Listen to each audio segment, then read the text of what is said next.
We've called this stand-up media today to advise you that we are renewing and relaunching our investigation into the disappearance of Andrew Maaka, who disappeared 35 years ago. The reason we are standing here is this location is significant. We are outside the West chapter of the Headhunters gang, the Headhunters outlaw motorcycle gang, on View Road in Henderson. 35 years ago, on Tuesday the 5th of November 1991, 29-year-old Andrew Maaka was at this very location. That was the last time he was ever seen alive. No one has seen him since that date. As a result of information that's come to light, and that information is operationally sensitive, so I'm not going to discuss what it is, but we are relaunching the investigation and seeking information from the public or from those that may know what happened to Andrew. 35 years is a long time. Allegiances change, people leave gangs, people start new lives. Someone from 35 years ago will know where Andrew Maaka is. They will know what happened to him, and we are appealing to those people to come forward. Now is the time to come and talk to us and tell us what happened and where he is. We need to seek some closure for Andrew's whānau. We need to return Andrew to them. At the time, 35 years ago, Andrew Maaka was a prospect for the Headhunters, the West chapter here in West Auckland. Around 1990-91 he was prospecting, so he was here on a fairly regular basis. He stayed here quite often. But as I've mentioned, there was a social gathering on Tuesday the 5th of November 1991. That date is significant. That was Guy Fawkes. There was a Guy Fawkes party here, and that was the last time he was seen alive. We need to know what happened to him and where he is. At the time, 35 years ago, he was driving around in a black and white vehicle. We have since, or in the early stages of this inquiry, we seized that Chrysler Valiant. It was forensically examined at the time, and there was nothing of interest in it. Of interest, though, that Chrysler Valiant was sold from outside these very gates to someone else after the 5th of November, and after which we know Andrew Maaka had been driving around in it. We've had no credible sightings of Andrew in 35 years, but I would like to acknowledge the large number of people who have come forward, who have given us tips. We have followed up on those tips, those persons of interest, those locations of interest, but unfortunately they still have not allowed us to discover where he is. If I may, I might just talk a little bit about Andrew Maaka himself.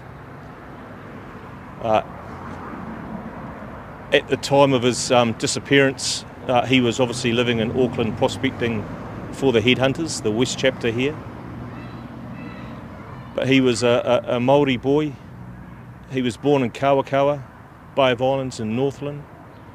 He was the eldest of 6 siblings. Speaking to his whānau, he was very affectionate towards his siblings. He had 3 children himself. He was described by his friends as someone who was streetwise, who was in a hurry, who wanted to make a few dollars, but not always lawfully. He did a bit of casual labouring, bit of casual work in the early days, worked on farms, worked in factories, worked at the freezing works, subsequently ended up down in Wellington working as a security guard before arriving in Auckland. He was described by his associates as someone who could become volatile and confrontational. And that may have been the downfall for him in this environment, this gang environment. But also from a family side of view, he was loving, he looked after his siblings, he was affectionate towards them, he was always keen to play with the nephews and nieces, so he was, in their eyes, in whānau's eyes, he was a good person. It's with that in mind, and after 35 years, it's time to get some closure for whānau. Is there any questions? Do you believe that Andrew Maaka is alive? No, he's dead. We're treating this as a homicide. You're appealing for information from the public here. What kind of information are you looking for? Is it sightings? Is it this black and white Chrysler that you mentioned? The Chrysler we can rule out. What I want to know is there are people that know where he is, and whether that means he's buried or he's hidden or wherever.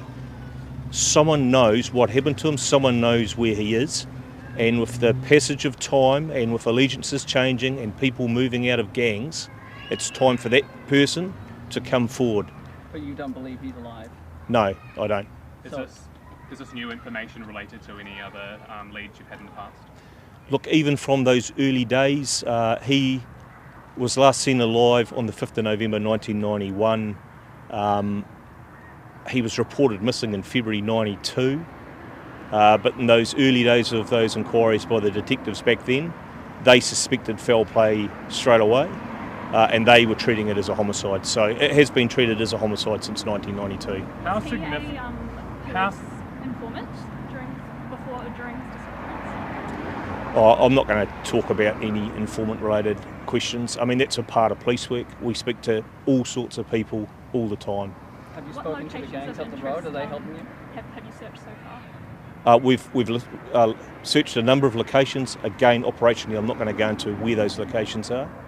And that was as a result of information received during the years and over the past years. So as you say, this is a specific location that you've chosen for today. It's the last place you've seen alive. Have you spoken to the headhunters here?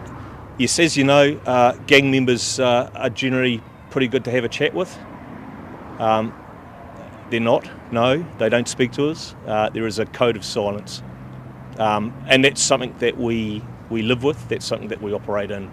So no, they haven't cooperated with our inquiry. How much more difficult does that make your investigation? Extremely difficult, but it's not impossible. We have shown and proven in the past that we can resolve these cases. We can find people and we can hold those to account that have killed them. Have you spoken to family recently? Yes, we have. The investigation team is in current contact with whānau. Do they all believe that he is dead as well? Sorry? Do they also believe that he has been killed? I believe that is the case after 35 years. How significant is this new piece of information? It's enough to pique our interest and to have a team of investigators look at the file again, and we'll progress that information in good time. How many years have gone by since the kind of last piece of information, since the last time police have kind of put some effort on this case?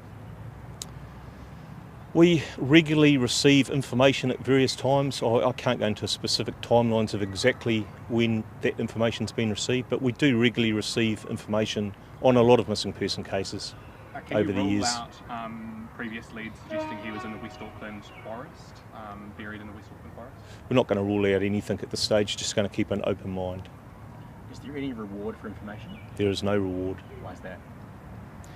There's a process that we have to go through when we offer a reward, and it has to be signed off by the Commissioner of Police. At this stage, there is no reward, but that's a long way down the track. What was that gang scene like in 1991? Can you just kind of describe what it was like? I know from previous stories that police really struggled with the fact that associates just completely were not giving any information. Yeah, look, that's the way of life in the outlaw motorcycle gangs. Rule number one is you don't talk to the police. But like I say, there's been plenty of examples where we get the information to solve these really hard cases, and I'm not ruling out arrests in this case, and I'm definitely not ruling out finding Andrew. Do you think multiple people are involved? There is person or persons involved. I can't say. Has this new information come from someone who's left the gang? I'm not going to discuss anything in relation to the new information that's been received. It's operationally sensitive. How has the family reacted to this case being reopened? As with anything, they haven't had a chance to grieve. It's been 35 years of questions. They just want answers. They want to know. And if we can return Andrew to his whānau to have a proper send-off, then hey, that's what our job's all about. Why do you think it's taken so long? It's just the passage of time, that code of silence within the gangs. But eventually, we find out information, technologies change, people talk, allegiances change, and I'm hopeful that someone out there will give us that little piece of that jigsaw that we've got to complete our jigsaw and hold those to account that's killed him, and more importantly, actually just return him to his whānau. How close are you to completing this investigation? It's been 35 years, so we'll just keep progressing it as much as we can. In relation to this new information, we'll see it through to the very end. So are there many pieces of the jigsaw left? There's always a few pieces of the jigsaw left. Do police believe he left this property alive that night? We don't know the answer to that. All we know is the last confirmed sighting of him alive is at this property on Tuesday, the 5th of November 1991, Guy Fawkes night. Any more questions? Thank you all for coming out on this beautiful West Auckland day. We'll turn on the weather for you. Thank you. Thank you.